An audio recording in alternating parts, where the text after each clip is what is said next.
자, 이제 하나님의 말씀 함께 보겠습니다. 하나님의 말씀은 마태복음 28장 1절로 10절의 말씀입니다.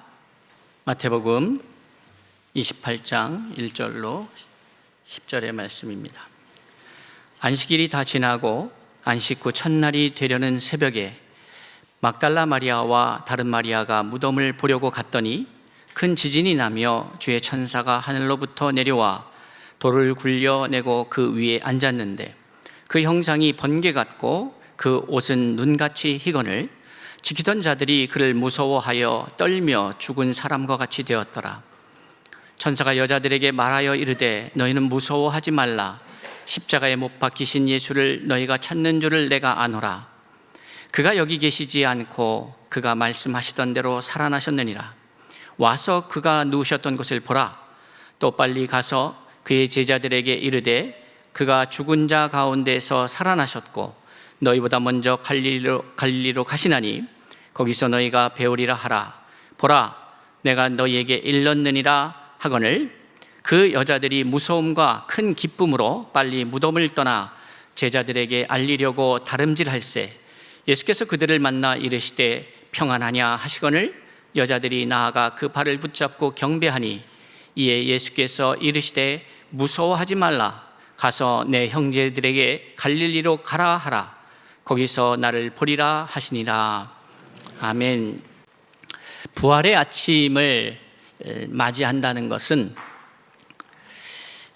여러 사람들에게 다른 의미로 다가올 것입니다. 부활의 아침이 예수 그리스도를 통하여 구원에 이르는 이 복음을 모르는 이들에게는 그저 기독교의 행사, 절기 이렇게 인식되어질 것이고 또 더 나아가서 전혀 관심이 없는 사람들에게는 뭘까? 계란 먹는 날 이렇게도 이해할 수 있을 것입니다. 전혀 모르는 분들도 계시겠죠? 그리고 교회 안에 이제 부활절이라고 하는 절기를 알고 매년 그 부활절기를 지키는 그 교회 안에 있는 성도라 불리는 사람들 중에도 여러 부류의 부활절에 대한 반응을 갖고 사는 사람들이 있을 것입니다. 절기 중에 하나, 1년에 한 번 하는 것, 또 이 부활주일 예배 드리기 전에 고난주간이라는 것이 있고 교회 절기에 따라서 교회가 어떻게 진행되는지를 잘 아는 분들도 계실 것입니다. 그러나 그냥 거기에 그치는 분들이 있는 반면에 이 부활을 소망하고 부활의 신앙 속에서 부활의 말씀을 믿고 그 부활의 능력을 경험하며 누리며 살아가는 사람들도 있을 것입니다. 다양한 사람들이 있는 것이죠. 여러분은 어떠십니까? 내가 어떠한 사람이냐가 이러한 상황을 어떻게 이해하고 이것을 누리느냐와 연결되어집니다. 저는 오늘 이 희망으로의 여정 7일째 그 부활의 아침을 맞이하면서 이번 고난주간과 부활주일을 희망의 컨셉으로 주제를 정하고 함께 달려온 사람의 입장에서 조금 더 이 희망의 메시지를 우리가 어떻게 이해하고 받아들여야 하는지 그 마음을 좀 나누고 싶습니다. 고난주간 하면 우리는 언뜻 떠올리는 것이 예수가 얼마나 힘드셨을까, 고난을 받으셨을까, 모욕당하셨을까 등등 어떻게 보면 말을 들을 때에 좀 무거워지고 어두워지고 아파하고 이러한 감정이 더 드는 지난날의 고난주간이 아니었을까 생각해 본다면 이번에 고난주간은 하나님께서 우리를 사랑하셔서 독생자를 아낌없이 주시고 그 예수가 이 땅에 오셔서 복음을 전파하시고 그 전파된 말씀대로 살아내시는 그 복음을 살아낸 첫 번째 인간이시죠. 여러분, 이런 컨셉이 되게 중요한 것입니다. 복음을 살아낸 첫 번째 사람, 바로 예수 그리스도. 그러니까 복음을 살아냈다는 것이 도대체 무엇일까? 이 복음이라는 것이 당시에 선언될 때에, 이 복음이 선언될 때에 그 복음을 복음으로 알았던 사람들은 그렇게 많지 않았습니다. 어떻게 보면 우리가 말하고 있는 그 복음은 그들 입장에서 첫 이 복음의 메시지를 듣는 사람들 입장에서는 자기들의 기득권에 대항하는 세력의 메시지로도 들릴 수 있고, 또 한편으로는 자신들이 다스리고 있는 이 국가를 전복시키려는 불순 세력의 음모로, 메시지로도 이해할 수 있습니다. 더 나아가서는 미친 소리구나 라고 받아들일 수도 있는 복음이었습니다. 그러니까 그 복음이 선언되었을 때에, 선포되었을 때에 이 복음을 이해하고 복음을 믿고 복음을 살아낼 수가 없었던 것이죠. 왜냐하면 우리의 인류 역사상 예수가 선언하신, 선포하신 그 복음에 맞는 삶을 살았던 사람이 단 한 사람도 없었기 때문에 그렇습니다. 그러니까 이들은, 이 메시지를 들었던 그 첫 사람들은 이것이 어떤 의미가 있고 이것을 받아들였을 때에, 그리고 그 복음을 살아냈을 때에 어떠한 역사가 일어나는지를 알지 못했다는 것이에요. 인터넷에 뒤져봐도 없고 유튜브를 찾아봐도 없습니다. 페이스북에도 등장하지 않는 삶이었습니다. 메시지였습니다. 물론 그때는 그런 SNS가 없었을 때니까 당연하다. 어떠한 방식으로도 그들의 정보에 잡히지 않았던 메시지였던 것이죠. 경험되어지 않았던 것이에요.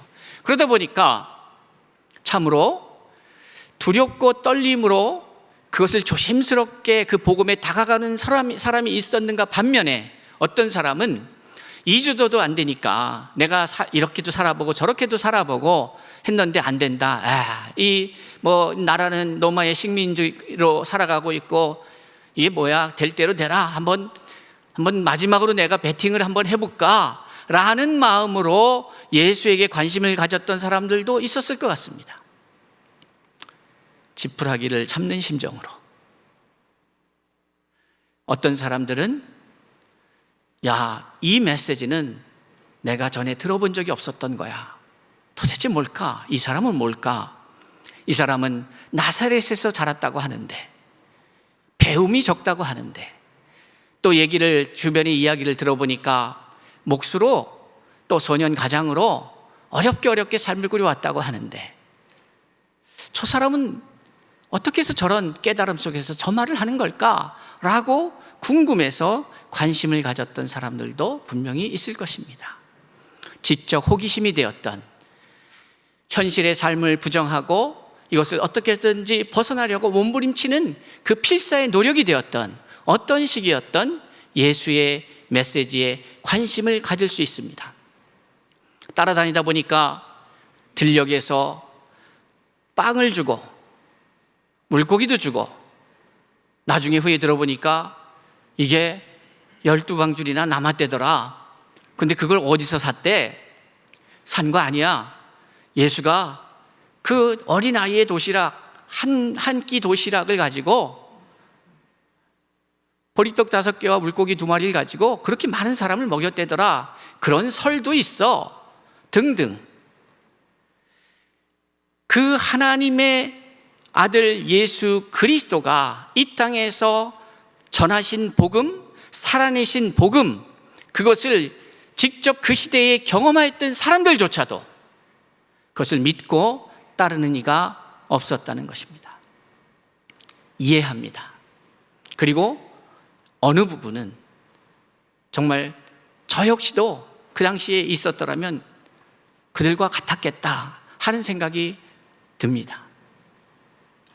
자, 그러나 그것은 이미 2000년 전에 팔레스타인 지역에서 일어났던 사건입니다. 그 당시의 사람들은 복음으로 들을 수 없었고, 복음을 듣기는 하였으나 그 복음을 볼 수는 없었습니다. 그런데 우리는 지금 이 2000년 후에 팔레스타인 지역으로부터 수천 킬로 떨어져서 살고 있는 이 한국 땅에서도 그 복음을 보고 있고 듣고 있습니다. 그런데 문제는 우리가 듣고 있고 보고 있는 복음이 예수가 말씀하시고자 했던 복음인가에 대한 문제입니다. 우리는 수천 년 동안에 부활의 아침을 기뻐하며 절기로 섬기며 살아왔습니다. 저는 오늘 2022년도에 이 부활주일 고난주간과 연속해서 7일째 되는 이날에 말씀의 제목으로 This is the day, 이날 도대체 이 날이 어떤 날인가? 이 날에 대한 이야기를 함께 나누고자 하는데, 그날이 아니라 이날이라는 의미 속에는 이 부활의 사건이 2000년 전에 팔레스타인 지역에서 있었던 그런 날, 그날이 아니라 오늘 내가 마주하고 있는 이 날은 어떠한 날이어야 하는가에 대한 의미로 함께 말씀을 나누고 싶습니다. 말씀을 나누기 전에 지금 분위기가 진짜 고난주간 같은 분위기인 것 같아요. 이 찬양을 준비한 찬양을 함께 찬양하고 함께 말씀을 계속해서 나눴으면 좋겠습니다. 예전에 제가 한번 언급해 드린 찬양인데요. 이날은 주의 지으신 주의 날일세. 부르시면 들어본 적 있구나 할 것 같아요. 함께 찬양할까요?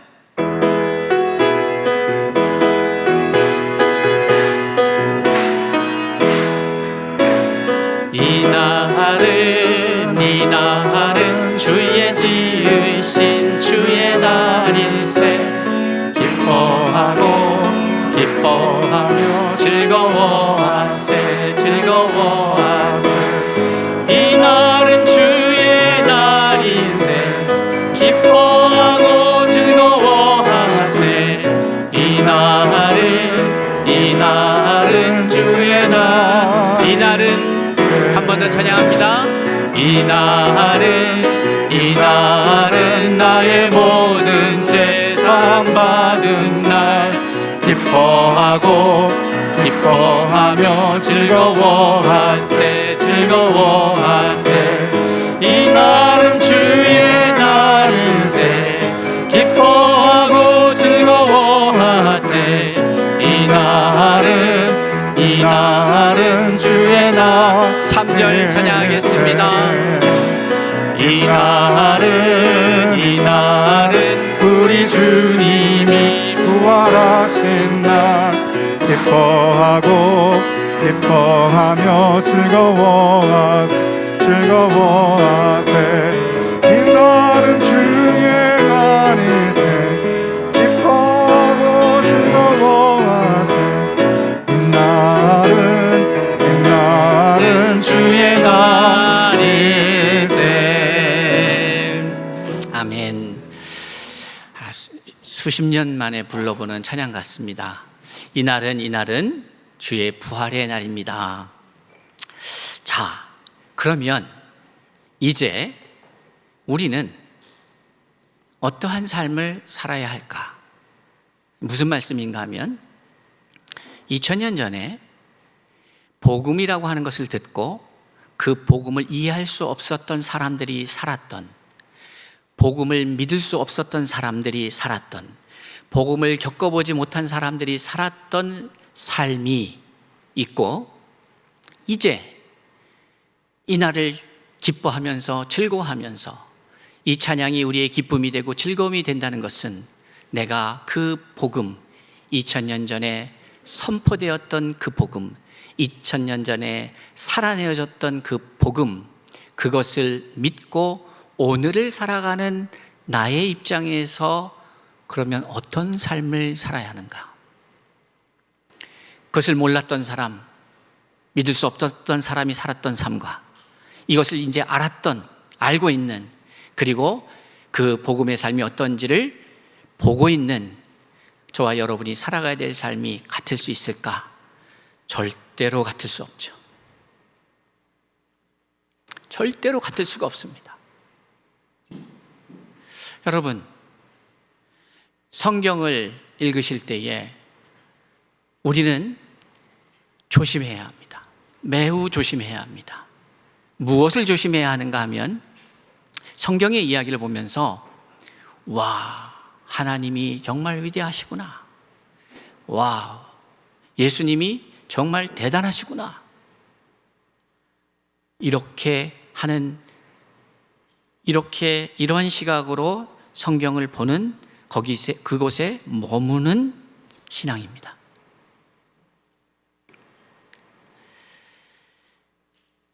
놀라운 하나님의 역사가 성경에 너무 놀라워서 믿을 수 없는 성경의 역사들이 성경에는 많이 기록되어 있습니다. 죽은 자가 살아나고요, 병든 자가 치유받고요, 오병이의 역사도 우리가 믿기는 좀 어렵지 않습니까? 그러니까 믿음의 눈으로 보지 않으면 이 성경을 복음으로 믿는다고 하는 사람들을 향하여 사회가 쏟아내고 있는 그 비판에 대해서 우리는 인정할 수밖에 없습니다. 사실이니까. 그들의 입장에서 보면 그렇습니다. 그런데 그것이 아니라고 이야기하려면 아닌 증거들이 있어야 되지 않겠습니까?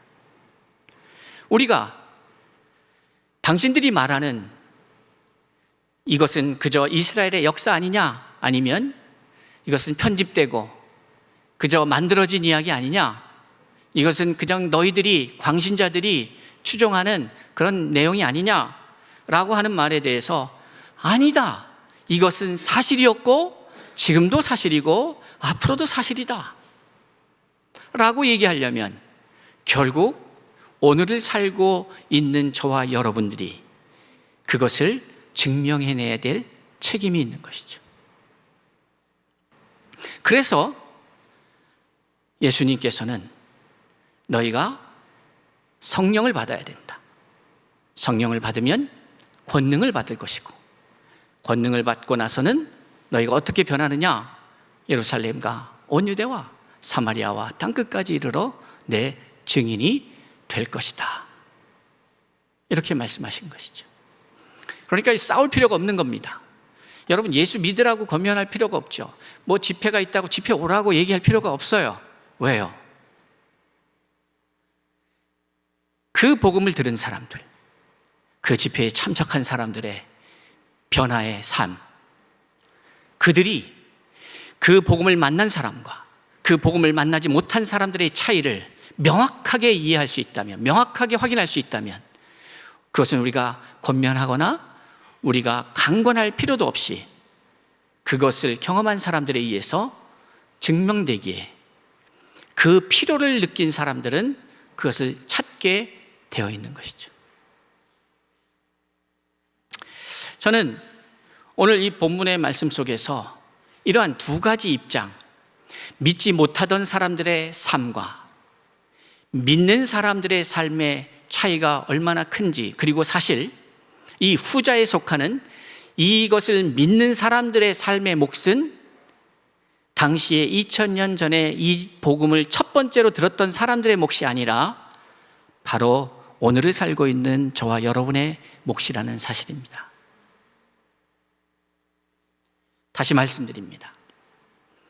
이 마태복음, 마가복음, 누가복음에 기록된 이 사건들을 직접적으로 경험하였던 사람들은 어떻게 보면 믿기가 어려운 상태였다, 이렇게 보여집니다.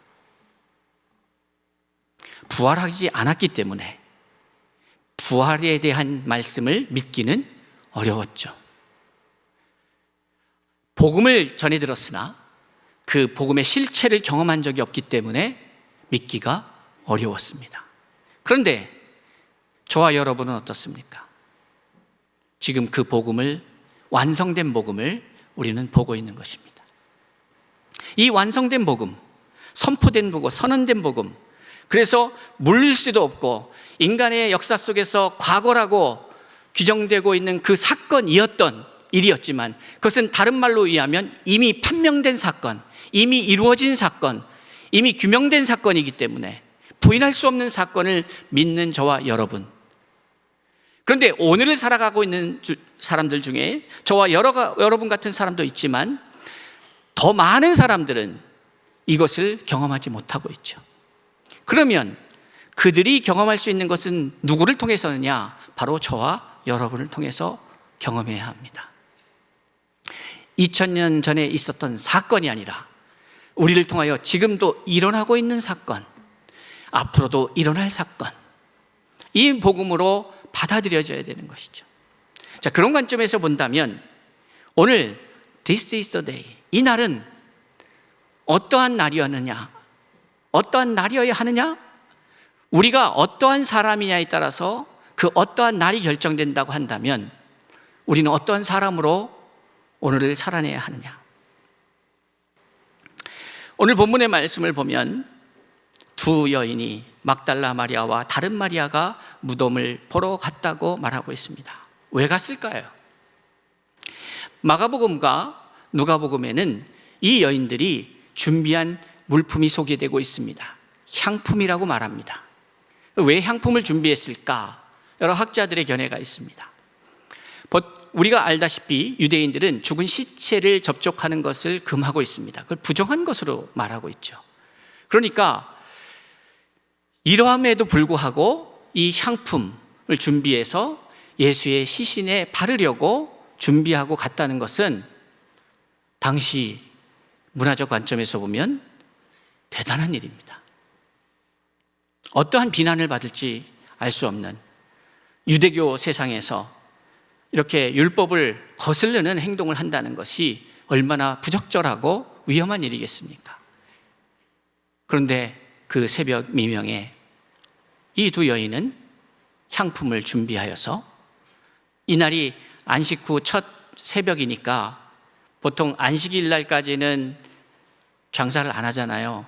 그러니까 이 향품을 구입하려면 그 토요일 오후 6시 이후에 빨리 이것을 준비한 거예요. 그리고 그 새벽에, 다음날 새벽에 온 거니까 얼마나 준비하였고 또 이것을 위해서 예비된 자들이었습니까? 율법적으로 금하고 있는 이 행위를 하기 위해서 미리 준비하여서 왔다. 그러니 이들이 얼마나 예수를 사랑하고 예수를 존경하였는지 알 수 있다. 이런 차원으로 이 부분을 볼 수 있겠죠. 그렇게 보시는 학자들도 있습니다. 참 귀한 자매들이다. 또 혹자는 이렇게 말합니다. 시신에 향품을 바른다고 하는 것은 왕의 일반 평범한 사람들에게 하는 것이 아니었다는 거예요. 그래서 역대하에서의 말씀을 보면은 왕의 시신에 향품을 발랐다고 해요. 그러니까 이 두 여인들이 예수 그리스도를 왕이다 이렇게 인정한 거 아니냐, 이렇게 보는 학자들도 있다는 거예요. 그런데 여러분 5절의 말씀을 통해서 이 두 부류의, 우리가 인간적으로 봤을 때는, 종교적으로 봤을 때는 참으로 신실하고 준비된 사람이고 참 모범적인 성도와 같은 모습인 이 사람들로 칭찬할 수 있지만, 그러나 그 사람들을 어떻게 규정할 수 있는가? 그것은 5절의 말씀으로 저는 이 여인들의 신앙을 규정합니다. 이렇게 천사가 여자들에게 말하여 이르되라고 기록하고 있는데요, 너희는 무서워하지 말라. 십자가에 못 박히신 예수를 너희가 찾는 줄을 내가 아노라. 자, 어떠한 예수를 찾아요? 십자가에 못 박히신 예수. 어떠한 예수예요? 죽으신 예수. 어떠한 예수예요? 왕이에요. 그는 만왕의 왕이라고 고백하고 있는 것 같아요. 어떤 신학자의 해석에 의하면 좀 전에 말씀드린 대로. 그런데 왕의 뭐예요? 시신이에요. 여러분, 이 한계를 보십니까? 도덕적으로도 윤리적으로도 아니면 정서적으로도 참으로 이 여인들의 준비는 매우 값진 준비예요. 쉽지 않습니다. 그러나 그 한계가 뭐예요? 시신을 위하여예요. 그런데 오늘 이 아침은 어떤 아침입니까? 부활의 아침이에요. 그러면 이 여인들이 이렇게 행동할 수밖에 없었던 이유가 뭘까요? 죽었다고 믿었으니까요. 예수를 얼마나 사랑했고, 예수를 얼마나 존경했고, 예수가 얼마나 위대한지를 알고 있었으나 여전히 예수가 어떻게 하고 있다고 생각한 거예요? 죽었다고 생각한 거죠. 아니, 죽은 건 맞지만 죽어 있다라고 생각하고 있고, 부활을 믿지 않았다고 볼 수 있는 것이죠. 그러니까 부활을 믿지 않았기 때문에 행할 수 있는 가장 아름다운 성도의 모습인 거예요. 부활을 믿지 않는 성도가 할 수 있는 가장 아름다운 모습, 그 시신의 향품을 미리 준비하고 새벽 일찍 그 두려움에, 그 얼마나 두려웠겠어요, 두 여인이. 여러분, 지금도 저희 교회는 이 주변에 무덤이 많잖아요. 새벽에 여러분 중에 한번 이 새벽에 이 저 안에 들어가서 무덤에 그 거닌다고 생각하면 그 기분이 어떠실 것 같으세요? 쉽지 않죠. 그런데 저희 주변에 있는 여기는 공원입니다, 거의. 아름답게 가꿔져 있잖아요. 그런데 예수가 묻힌 거기는 어디예요? 동굴, 굴. 여러분, 우리는 그런 차원의 신앙을 해야겠습니까? 예수를 잘 섬기고, 예수를 잘 받들고, 예수가 정말 대단하다고 인정하고 박수를 보내고, 예수는 정말 위대한 거야, 이거를 주님이 원하신다고 생각하십니까? 제가 이 말씀을 시작하면서 서두에 우리가 성경을 볼 때에 매우 조심해야 될 부분이 있다고 말씀드렸습니다. 그것은 바로 지금 말씀드리는 부분입니다. 예수를 존경하는 거예요. 신앙, 성경에 나온 인물들을 존경을 해요. 성경은 그러라고 기록된 말씀이 아니에요. 당시의 수많은 사람들은 복음서가 기록되어졌을 만한 그 시점에서의 모든 사람들은 우리가 지금 당연히 믿고 있는 이 말씀을 믿지 못하였던 사람들입니다. 예수가 부활할 것이라고 믿었던 사람들은 아무도 없었던 것이죠. 부활할 것이라고 믿지 않았기 때문에 죽은 자를 예배하고 죽은 자를 준비하고 죽은 자를 기념하는 데에 멈춘 신앙이었다, 이 말이에요. 그런데 오늘 우리는 그러한 신앙을 살고 있지 않는가?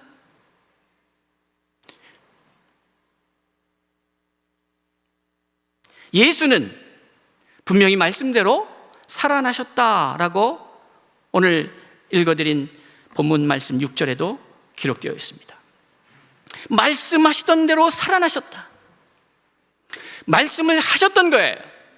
말씀을 하셨어요. 그리고 이 말씀을 수많은 사람들이 들었어요. 그러나 그럼에도 불구하고 이 말씀을 믿는 자가 아무도 없었다는 것이죠. 못 믿었기 때문에, 이들은 부활을 소망하지 못하였기 때문에 고난의 시간이 고난이었습니다. 슬픔이었습니다. 아픔이었습니다. 여러분, 고난주간은 누구의 몫인가 하면은 예수의 몫이에요. 그거는 저와 여러분의 몫이 아니에요. 우리가 고난주간을 생각하면서 예수의 고난에 동참한다고요? 그럴 수 없다는 거 아시죠? 그래서 어떤 좀 더 광신적인 믿음을 가진 사람들은 실제적으로 필리핀 같은 데서는 예전에 여러분 보셨습니까? 실제적으로 십자가에 달리는 퍼포먼스 같은 것도 행하고 했습니다. 그러면 예수의 고난에 동참하는 걸까요? 예수의 고난에 동참한다는 것이 그 육체적 아픔을 겪는 것일까요? 그렇지 않죠. 의인 되신 예수가, 죄 없는 예수가 사망 권세 아래 있을 수 없는 그 만왕의 왕이 그 사망의 권세 아래로 들어간다는 이 아픔을 우리가 어떻게 겪을 수 있습니까? 우리는 도무지 이해할 수가 없습니다. 그러니까 예수의 고난에 동참할 수 없습니다. 결론적으로 예수의 고난에 동참하지 마십시오. 여러분, 시도도 하지 마세요. 그건 불가능한 일입니다. 예수의 고난에 동참하지 마시고, 우리의 몫은 예수의 몫이 그 고난을 겪어내셨고, 그 고난의 과정을 겪어내시고 나중에 부활의 아침을 이루셨던 것이 예수의 몫이었다면, 이제 저와 여러분의 몫은 무엇이냐면 2000년 전에 그 사실을 들었으나 믿지 못했던 자들과 같이 사는 것이 아니라 이제 우리는 오늘 부활의 주님을 만나서 그 부활을 확신하고 다시 오실 예수 그리스도를 소망하며 사는 자답게 사는 것이야말로 우리의 몫이라는 것이죠. 자꾸 고난 퍼포먼스 같은 거 하지 마십시오. 고난 주간에 자꾸 금식하려고 하지 마십시오. 아무리 해도 체중도 안 빠지고 그 예수의 고난에는 가까이 할 수가 없어요. 그러면 이것을 믿는 자가 해야 될 건 뭐냐면 그 부활의 생명의 예수를 만나 그 생명을 누리는 것이죠.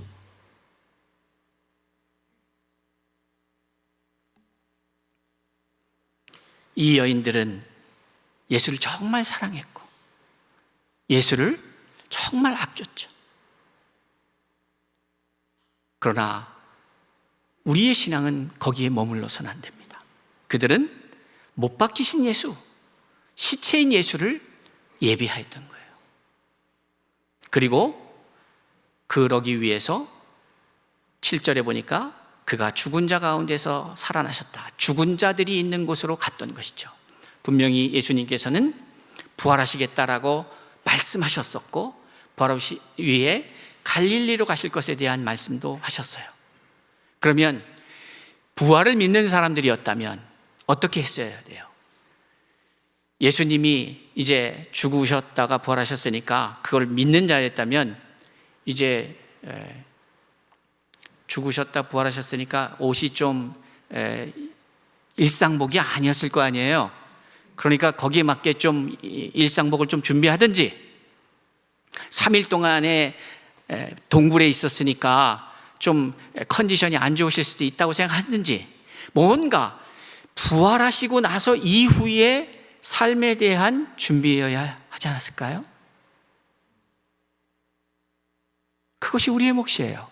그런데 우리는 또 그것보다도 더 많은 정보가 있어요. 뭐냐면 예수님께서는 부활하시고 나서 40일 동안만 이 땅에 계시고 승천하셨다는 거죠. 그러니까 우리는 그 부활하신 주님을 위해서 무엇인가 준비할 필요가 있다? 없다?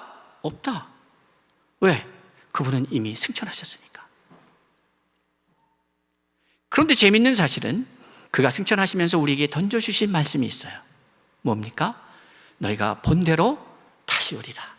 그럼 이제 우리는 부활신앙을 믿는 우리는 무엇을 준비해야 합니까? 다시 오심을 준비해야 되는 거죠. 그러니까 예수 그리스도께서 당신이 짊어지고 가야 할 고난의 무게가 있었다면, 그 고난의 과정이 있었다면 우리는 우리의 몫은 그 부활하신 예수를 믿고 그 예수가 승천하시면서 남겨두신 다시 오시겠다는 말씀을 믿고 그 다시 오심을 준비하고 예비하는 삶을 사는 것이야말로 부활 신앙을 믿는 성도들의 몫이 아닐까요? 다시 오신다니까. 그리고 말씀을 통해서 우리에게 주시는 것은 다시 오실 때는 심판이 있다는 것을 말씀하셨으니까, 나의 인생의 평가가 있다는 것을. 우리는 못 박히신 예수를 찾는 것이 아닙니다. 우리는 죽은 자 가운데서 예수를 찾는 자들이 아닙니다. 그는 이미 부활하셨고 그는 이미 승천하셨고 하나님 보좌 우편에 앉아 계신, 그리고 이제나 저제나 다시 올 날을 손꼽아 기다리시는 그분을 위해서 부활신앙을 믿는 그 부활의 신앙의 사람들의 삶의 오늘의 모습은 어떠해야 하느냐? 바로 다시 오실 주님을 위하여 복음을 땅끝까지 증거하는 삶. 근데 그 복음이 뭐냐? 바로 생명이라는 것이죠. 여러분, 저는 매 주일, 매 그 부활주일을 할 때마다 제가 이 말을 언급했던 것 같아요. 이 부활주일이 봄의 계절에 있다 보니까 자연의 봄에 맞는 옷으로 자연이 갈아입는 것을 우리는 보면서 부활의 주일을 맞이하잖아요.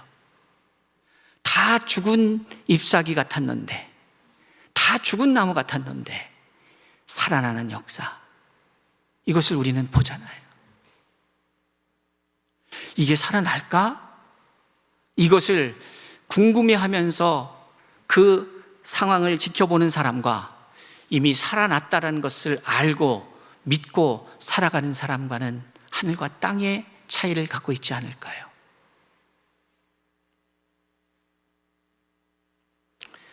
바라옵기는 여러분이 이러한 신앙에 머문, 그러니까 부활을 믿지도 부활을 경험하지도 못한 사람들이 믿을 수밖에 없었던 그 수준의 믿음이 아니라 부활을 이미 믿고 부활의 생명의 아침을 만났고 그리고 예수가 승천하셨고 다시 오신다는 약속을 가지신 그 예수가 우리에게 들려주신 말씀을 믿는 그 믿음 안에서 사는 사람들로서 오늘을 살아내야 된다는 것입니다.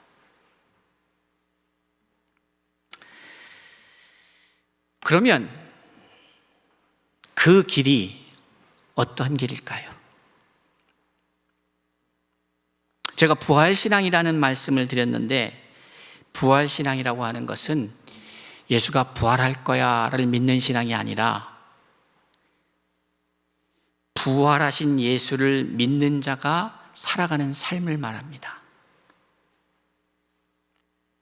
그런 차원에서 그렇다면 그 부활신앙이 있는, 부활을 믿고 다시 오실 예수 그리스도를 믿는 그 믿음의 사람이 살아가야 될 그 삶, 어떠한 그 삶이 가져오는 우리에게 대단히 중요한 현상이 있다. 그리고 변화가 있다는 것인데, 첫 번째로 그럼에도 불구하고, 그런 믿음을 갖고 감에도 불구하고 뭐가 있어요? 두려움이 있어요. 이 두려움이 왜 존재할까요? 내가 믿기는 하는데 삶으로 살아내는 첫 경험이기 때문에 그래요. 그러니까 하나님의 말씀을 들었어요. 그런데 이 말씀은 내가 그동안 알고 있었던 것과 다른 거예요. 그 다름을 나는 이 세상의 가치관, 이 세상의 인생관, 이 세상의 철학, 이 세상의 세계관, 그것을 수십 년 동안 공부했고 공교육을 통해서, 사교육을 통해서 배웠어요. 그래서 완성된 나예요. 그러다 보니까 이것과 다른 새로운 복음이 들어왔을 때에 이것을 받아들인다는 게 대단히 어려웠어요. 근데 받아들이기까지는 했어요. 그런데 이제 과거의 구시대적 가치관과 세계관에 매몰되어 있는 나, 그것에 의해서 만들어진 내가 새로운 시대의 새로운 가치관을 갖고 살아가려니 힘든 거예요. 그래서 뭐가 생겨요? 두려움이 생겨요. 이 여인들도 마찬가지예요. 이 모든 상황을 들었어요.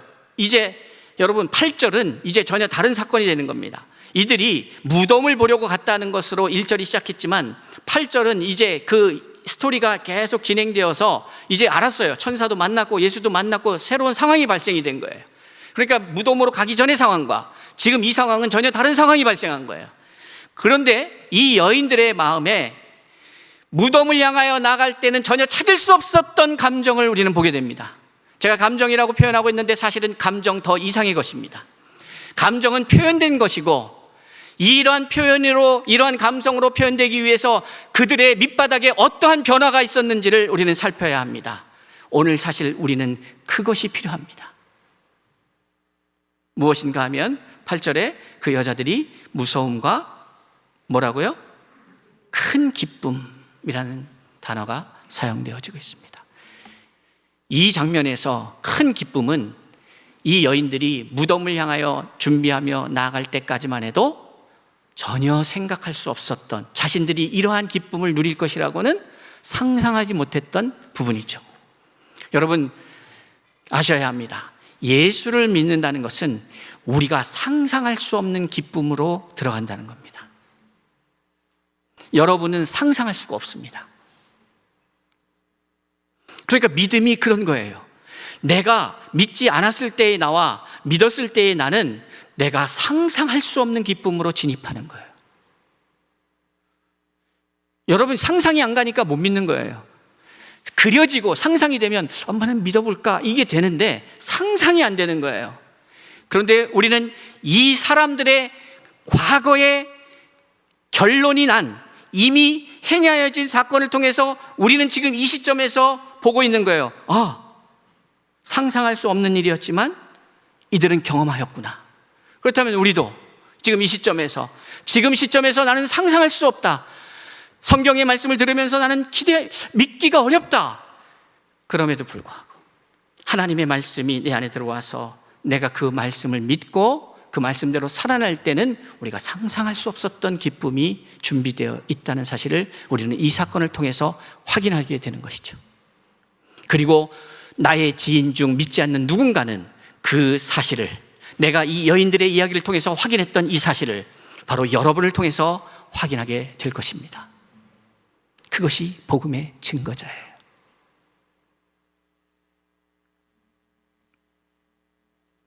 무섭습니다. 두렵습니다. 그런데 무서움으로, 두려움으로 이 이야기는 인생을 살아가면서 사람이 벗어날 수 없는 상황입니다. 여러분, 안 두렵습니까? 안 무섭습니까?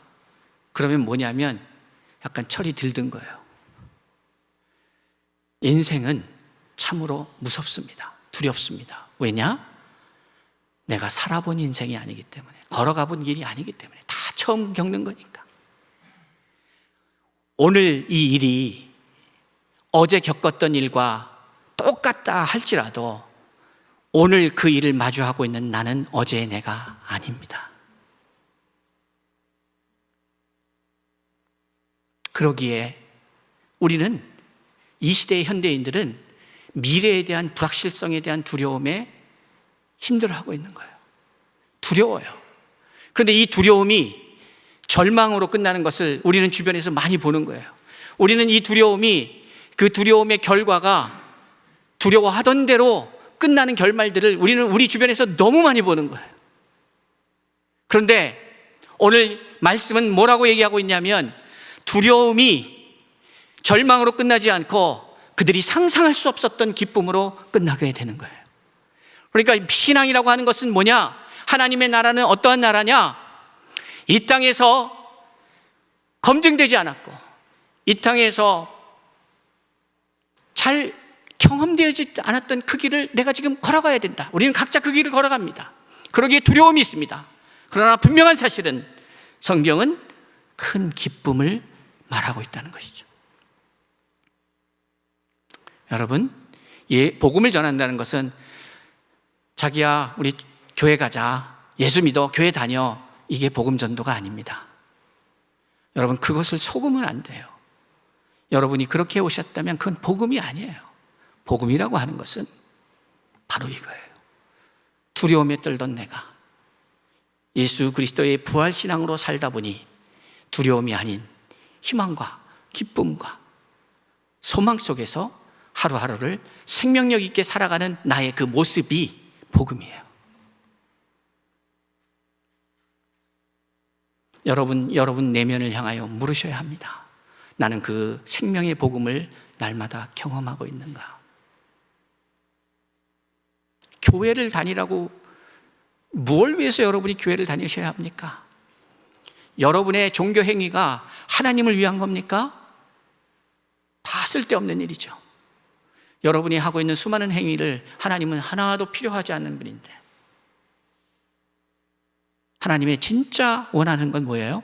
하나님이 여러분을 사랑하시는데 사랑하는 이가 그렇게 믿음 없는 자와 같은 삶이 아니라 믿음의 삶을 살아가기를, 그래서 두려움에, 공포에, 절망에 갇혀 사는 인생이 아니라 희망과 소망 가운데에서, 큰 기쁨 가운데에서 살아가기를, 더 나아가 자신만이 그렇게 사는 것이 아니라 그 주체할 수 없는 생명력이 흘러넘쳐서 이 세상을 살려내는 일에 나 한 사람이 그렇게 그곳에서 서 있을 수 있다면 그것이 복음이죠. 일어났던 사건으로 성경을 읽지 마십시오. 그것은 우리의 몫이 아닙니다. 이제 그것을 믿는 믿음으로 우리가 살아가야 될 삶을 사십시오. 그것은 그 생명력을 누리는 것입니다. 이것을 마음껏 누리는 저와 여러분이 될 수 있기를 바랍니다. 오늘 우리가 부활절을 기념한다면 그것은 과거의 일을 다시 기억하여서 그것을 기념하는 퍼포먼스를 하는 것이 아니라 이것을 믿는 사람으로서 오늘 나에게 주어진 이 삶을 생기 있게, 생명력 있게, 기쁨을 가지고 살아내는 것입니다. 함께 기도하겠습니다.